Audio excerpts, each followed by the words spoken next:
Hello दोस्तों, नमस्कार। मैं रीना आपके अपने चैनल हिंदी ज्ञान में आपका स्वागत करती हूँ। तो आज हम कुछ महत्वपूर्ण कथन पढ़ेंगे जो अन्य परीक्षाओं में पूछे जाते हैं। जो हिंदी की परीक्षाएं हैं, TGT, PGT, LT grade, GIC और केवीएस, पीजीटी, टीजीटी, एनवीएस, जो भी हिंदी की परीक्षाएं होती हो, नेट जेआरएफ में ये कथन पूछे जाते हैं। तो आज हम इन कथनों को पढ़ेंगे और बहुत अच्छे से पढ़ेंगे ताकि हम अपनी परीक्षाओं में इनसे लाभ उठा सकें। तो चलो आओ पढ़ना शुरू करते हैं। तो पहला कथन है हमारा, निज भाषा उन्नति अहे सब उन्नति को मूल, बिन निज भाषा ज्ञान के मिटत नहे हिये कोई शूल।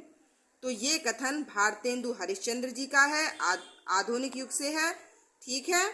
अगला क्वेश्चन है, तरनी तनुजा तट तमाल तरुवर बहु छाए, झुके कूल सो जल परसन हित महु सुहाए। तो ये कथन भारतेंदु जी का है ये भी।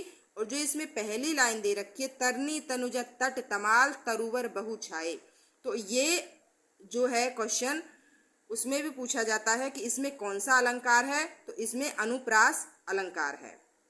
ठीक है। जहाँ वर्ण की आवृत्ति बार बार होती है वहां अनुप्रास अलंकार होता है, और जहां शब्द की आवृत्ति बार बार होती है, दो या दो से अधिक बार होती है, तो वहां यमक अलंकार होता है। तो यहाँ इस पहली लाइन में तरनी तनुजा तट तमाल में अनुप्रास अलंकार भी पूछा जाता है। अगला है हमारा, पैधन विदेश चली जात यहे अति ख्वारी, पैधन विदेश चली जात अते ख्वारी। तो ये भारतेंदु हरिश्चंद्र जी का कथन है। अगला है हमारा, यह बयारी तबे बदलेगी कछु पपीहा जब पूछिए पीव कहाँ। तो ये प्रताप नारायण मिश्र जी का कथन है। अगला है, जैसे कंता घर रहे तैसे रहे विदेश। तो ये कथन बहुत इंपॉर्टेंट है, प्रताप नारायण मिश्र जी का है। ये बहुत परीक्षाओं में पूछा जाता है, जैसे कंता घर रहे तैसे रहे विदेश। कौन करे जो नहीं कसरत मुनि विपत्ति बाल विधवन की। तो ये प्रताप नारायण मिश्र जी का कथन है। अगला है, जो विषया संतन तजी ताही मूड लपटाती। तो ये बाल कृष्ण दास जी का कथन है।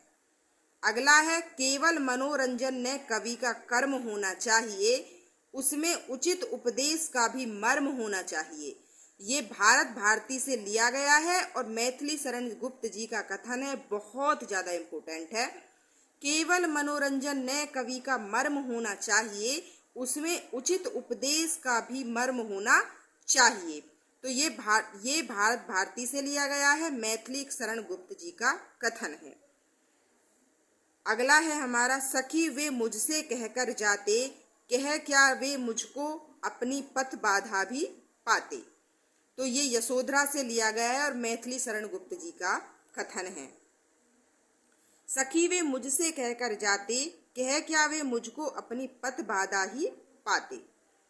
यानी कि जब वो यशोधरा अपना व्यथा बता रही है जब वो जाते हैं वन के लिए, तो इसलिए। अगला क्वेश्चन है हमारा,